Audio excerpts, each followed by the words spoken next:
Imagine this. One of the most respected Hebrew scholars of his time, Immanuel Tremellius, found himself jobless and on the run in 1554. Just a year earlier, he was the Regius Professor of Hebrew at Cambridge, but now he was back on the continent, desperately searching for a new job. His journey was about to take some unexpected turns. Tremellius first tried to seek help from Cardinal Reginald Pole, a man who had once been like a father to him. Pole had arranged for Tremellius's baptism years ago, but times had changed. Pole was now in a tricky position, serving the Pope and Queen Mary, who was a staunch Catholic. If he helped Tremellius, it could raise suspicions about his own loyalty. So, when Tremellius showed up, Pole coldly turned him away. This must have been a huge blow, but Tremellius didn't give up. Next, Tremellius headed to Strasbourg, a city he knew well. His old friend Peter Martyr was there, and so was Girolamo Zanchi, another colleague from their time in Lucca. Strasbourg had become more Lutheran, but it was still a place where Tremellius could find some support. By April 1554, he was in Strasbourg, and he dedicated a new edition of his catechism there. It's possible he stayed with Zanchi and offered private Hebrew lessons, but we don't have any solid proof of that. Tremellius didn't stay in Strasbourg for long. By mid-June, he was in Berne, Switzerland. Wolfgang Musculus, a professor of theology, wrote to John Calvin about Tremellius' arrival. Musculus was heartbroken that the English Church had lost such a pious and learned man.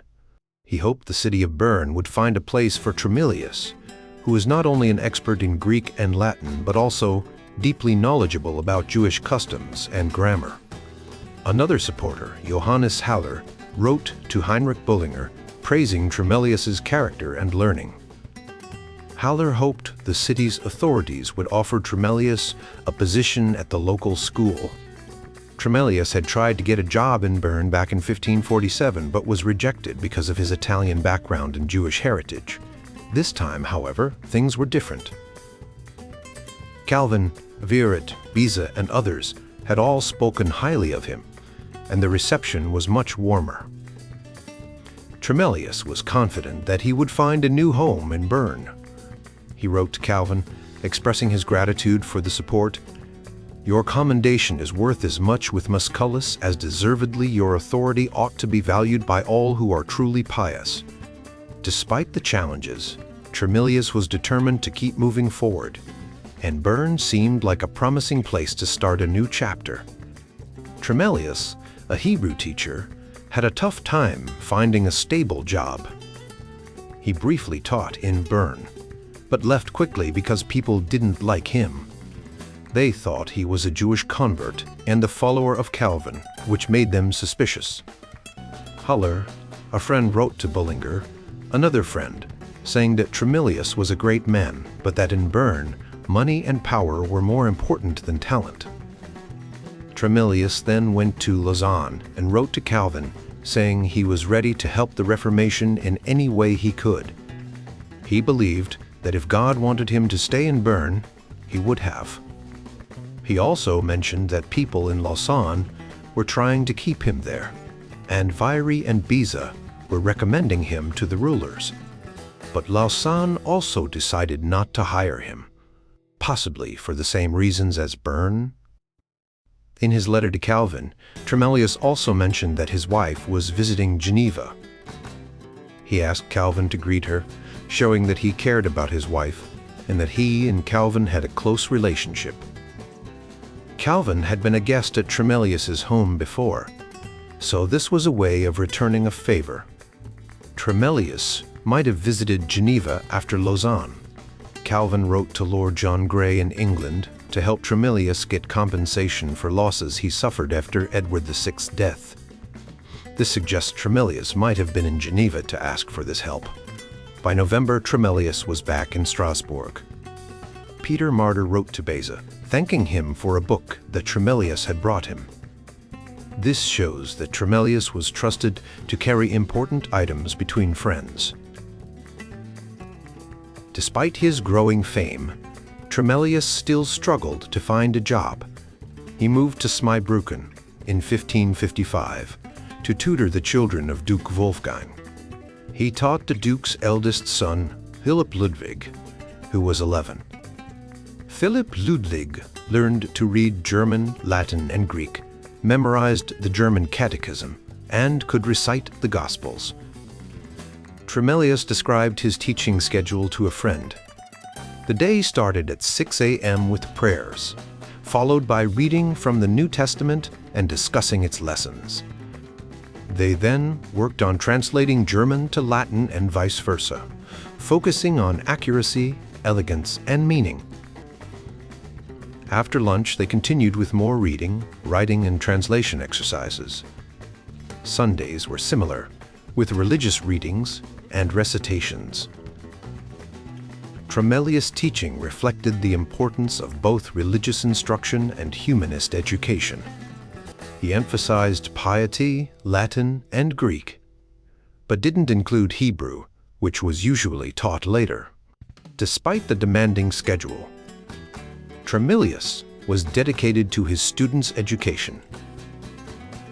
Immanuel Tremellius, a scholar known for his expertise in Hebrew, had a significant period in his life where he served as a tutor to the children of the Duke of Zweibrücken from 1554 to 1558. During this time, he wasn't always at the ducal court. In 1555, he followed the Duke to Amberg, a town in the Upper Palatinate, where he fell ill with dropsy, a condition that caused him to spend about 6 months in the hospital during the winter of 1555 to 1556. This illness prevented him from writing to his friend Conrad Hubert for a while. In 1559, Tremellius was appointed as the first rector of a new academy in Hornbach, a town near Zweibrücken. This academy was set up in a former Benedictine cloister school. Some people thought the Duke created this position to keep Tremellius from moving to Geneva, where Calvin and his colleagues were interested in him. However, this seems unlikely because the decision to appoint Tremellius was probably made before Calvin made his offer. Not much is known about Tremellius' time as rector in Hornbach. Some historians say he wasn't very effective, suggesting he couldn't manage the school well, didn't win the respect of his students, and was often sick. However, this might be an exaggeration. Tremellius later served as a rector at the University of Heidelberg, where he did well, so it's possible he faced challenges in Hornbach but was still a capable scholar. Around the same time, Calvin in Geneva was trying to build a new academy and wanted Tremellius to join as a professor of Hebrew. Calvin had been interested in Tremellius since 1547, but hadn't been able to offer him a position until 1558. In August 1558, Calvin wrote to Tremellius explaining that he had a position available and that the Genevan Senate had approved the funding. Calvin even wrote to the Duke of Zweibrücken, asking him to release Tremellius from his duties in Hornbach. The Duke, however, politely refused, saying he couldn't let Tremellius go without harming the academy. Despite this setback, Tremellius's reputation continued to grow. He was seen as one of the best Hebraists of his time, and many respected figures spoke highly of him. Calvin's interest in Tremellius shows that he valued Tremellius's expertise and believed he could contribute significantly to the education of future ministers and doctors in the Reformed Church. In 1559, the position of Hebrew professor in Geneva went to Tremellius' son-in-law Antoine Chevalier, who was part of a group of scholars moving from the University of Lausanne to Geneva. This group included Theodore Beza and Pierre Viret, who were also appointed to teach at the new academy. Tremellius' career shows how his reputation and skills as a Hebraist opened doors for him, even though he faced challenges and rejections along the way. His ability to teach and his scholarly work made him a valuable asset to the Reformed Church, particularly in the context of the growing importance of biblical studies in the Reformation. Tremellius was a scholar who taught at a place called Hornbach. We know he was there in November 1559, but it's not clear when he left. By the end of 1560, people started talking about him, getting a job at the University of Heidelberg.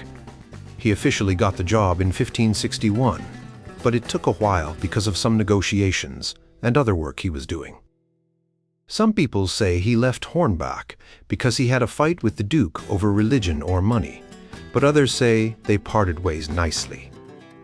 After leaving Hornbach, Tremellius went to Heidelberg, where he had a very important and peaceful time in his life. He taught Old Testament studies and stayed there for 16 years. He influenced many students and wrote a lot of important works, including editions of the Old and New Testaments. Heidelberg was a top school for the Reformed faith, and Tremellius was a big part of it, even becoming the rector and doing diplomatic work for the Elector Palatine. Before he went to Heidelberg, Tremellius did some diplomatic work. In early 1561, he helped the Huguenots, French Protestants, from his wife's hometown Metz. The Huguenots were being forced to leave, but Tremellius and another man, Didier Rollin, went to the French court to ask for better treatment. They asked for the right to practice their religion, for exiles to return, and for prisoners to be freed. They had some success. The prisoners were released, exiles could come back, and they got a place to worship near the city walls. Tremellius also met with English ambassadors, the Earl of Bedford and Sir Nicholas Throckmorton, who were impressed by him. They asked him to help them try to stop the Council of Trent, a big Catholic meeting. Tremellius went to Germany to talk to Protestant princes who agreed to send letters to the French court, asking them not to attend the council. Tremellius then delivered these letters to the King of France and the King of Navarre, who were grateful for the support. Tremellius even considered becoming a full-time diplomat for Queen Elizabeth of England, but it didn't work out. He was good at diplomacy and made important connections, but he eventually focused on his teaching at Heidelberg. When Tremellius joined Heidelberg, the university was changing. The new elector, Frederick III, wanted to make it a reformed Calvinist school. Tremellius was one of the new professors hired to replace the Lutheran ones. Heidelberg was a very international place, attracting students from all over Europe. Tremellius was part of a group of top scholars who made the university a center of Reformed learning. Immanuel Tremellius joined the University of Heidelberg's theology faculty in 1561, a time when the university was becoming a major center for Reformed theology. The faculty included famous scholars like Girolamo Zanchi, Pierre Boccain, and Zacharias Ursinus. One of their big achievements was creating the Heidelberg Catechism in 1563, which became a key document for Reformed churches. Tremellius was known for teaching the Old Testament. In 1569, the Elector Frederick asked the university to report on the subjects being taught and the number of students. Tremellius reported that he taught the Book of Job to about 34 students, usually around 30, at the third hour in the afternoon. This was one of the largest classes in the university, showing how important theology was at the time. In 1575, the faculty updated its rules. Tremellius was now expected to teach 4 times a week, at 7 in the morning. This change shows how the university was adapting to new needs. The students' notes from Tremellius's lectures on Isaiah, probably from around 1567 to 1568, give us a good idea of how he taught. He would read a passage in Hebrew, translate it into Latin, and then explain it. His explanations often focused on the Hebrew language, helping students understand words, grammar, and cultural references. For example, he might explain a word's meaning, show how it was used in other texts, or discuss its historical context. Tremellius also used these lectures to teach broader lessons about the Hebrew language. He didn't just focus on the text of Isaiah. He used it to help students learn how to read and understand Hebrew in general. This practical approach was important because it helped students apply what they learned to other parts of the Bible. Sometimes, Tremellius would also explain the meaning of a passage, but he didn't get into religious debates or try to push a particular religious view. His goal was to make the text clear and accessible to his students. Interestingly, the notes from his lectures are quite different from his later published works. The translations and references in his lectures are not the same as those in his published books. This suggests that Tremellius continued to refine his understanding and interpretations over time. In his lectures, Tremellius often referred to rabbinic sources, which are Jewish commentaries on the Bible. He was more open about using these sources in his lectures than in his published works, where he was more cautious.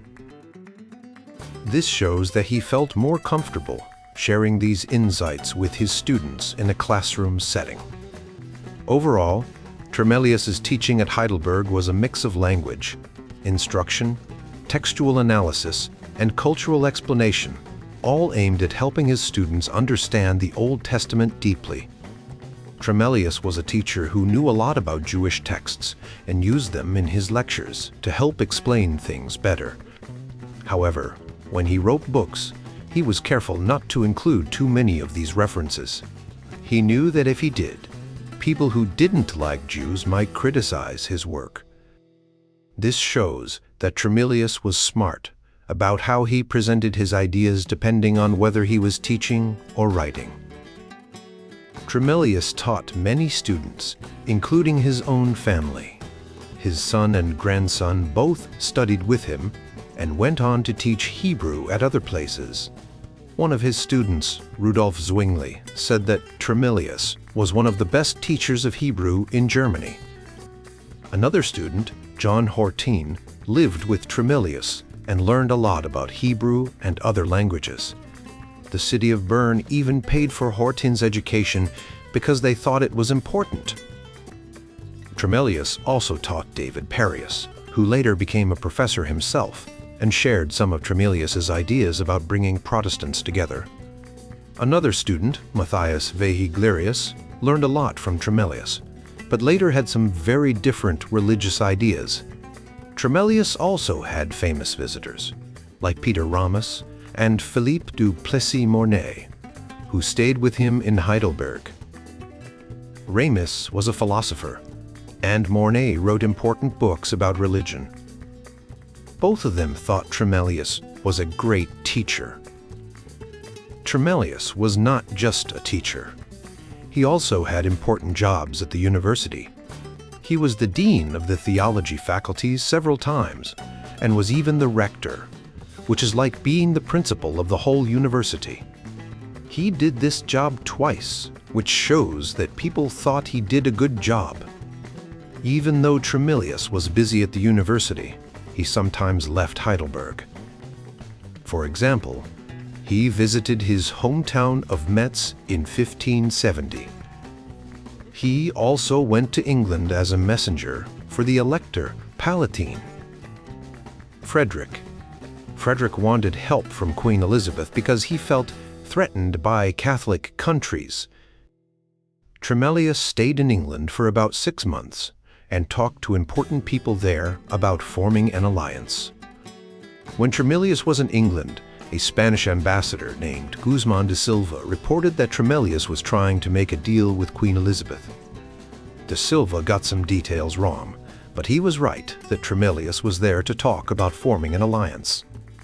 Another report from William Cecil, who worked for Queen Elizabeth, also mentioned Tremellius's visit and his role in these discussions. Tremellius' work as a teacher and his diplomatic missions show that he was a respected and influential person in both academic and political circles. Immanuel Tremellius was a Hebrew lecturer in Cambridge during King Edward's time. Later, he was sent by the Count Palatine, the Elector, to inform Queen Elizabeth about the Elector's son going to France. The Elector's son was going to France to support the common cause of religion, not to offend the king or the realm. After this, Tremellius was going to leave. The Elector showed himself to be a man of great honor in this action. Tremellius was received politely in England, but Queen Elizabeth did not commit to supporting the Elector's cause. She wanted to avoid getting involved in the religious conflicts in Europe. While in England, Tremellius met his old friend, Matthew Parker, who had become the Archbishop. Tremellius wrote to Parker to thank him for his hospitality and later dedicated his Chaldean grammar to him. He also dedicated his edition of the New Testament to Queen Elizabeth. During his time in Heidelberg, Tremellius wrote many important works. Two of his first works were a commentary by Martin Bucer on the Epistle to the Ephesians, and a shorter book extracted from it called The Little Golden Book of Martin Bucer. These works were based on Bucer's lectures that Tremellius had attended in Cambridge.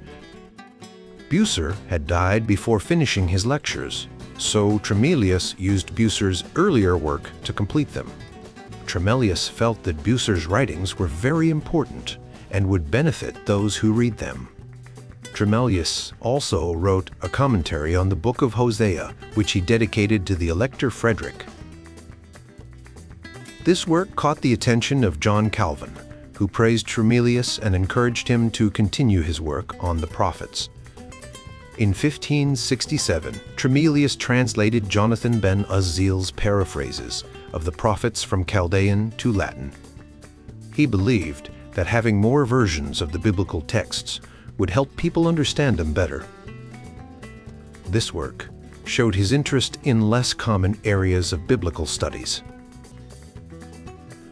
In 1569, Tremellius published a Chaldean and Syriac grammar. He did this because he was working on a Latin edition of the New Testament, translated from Syriac, and he wanted to help people understand his translation. He also believed that knowing Syriac would help people understand both the Old and New Testaments better. Tremellius' time in Heidelberg was very important for his career. He was a key figure in the university, teaching and writing many significant works. His editions of the New and Old Testaments were especially important and helped establish him as a leading biblical scholar. In the 1500s, a man named Immanuel Tremellius spent a lot of time studying and teaching the Bible. He was especially good at understanding Hebrew, the language of the Old Testament. But he also did something surprising. He worked on the New Testament, which was usually studied in Greek. For a long time, most people in Western Europe used a version of the Bible called the Vulgate, which was translated into Latin by a man named Saint Jerome in the 400s.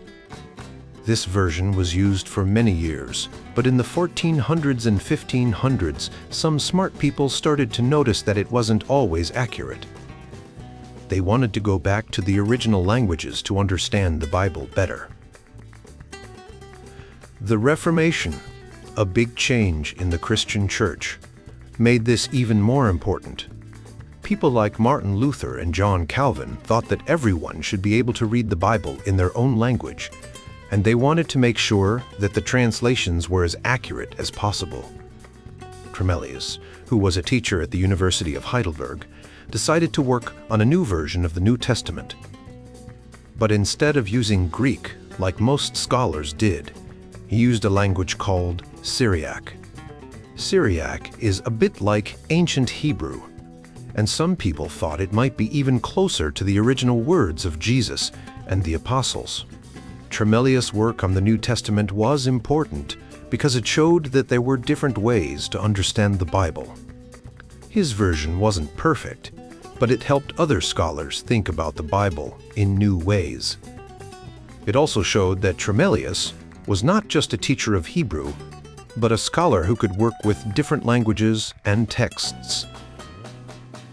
In the end, Tremellius's work on the New Testament was a big part of his legacy. It showed that he was dedicated to helping people understand the Bible better, even if it meant doing something different from what others were doing.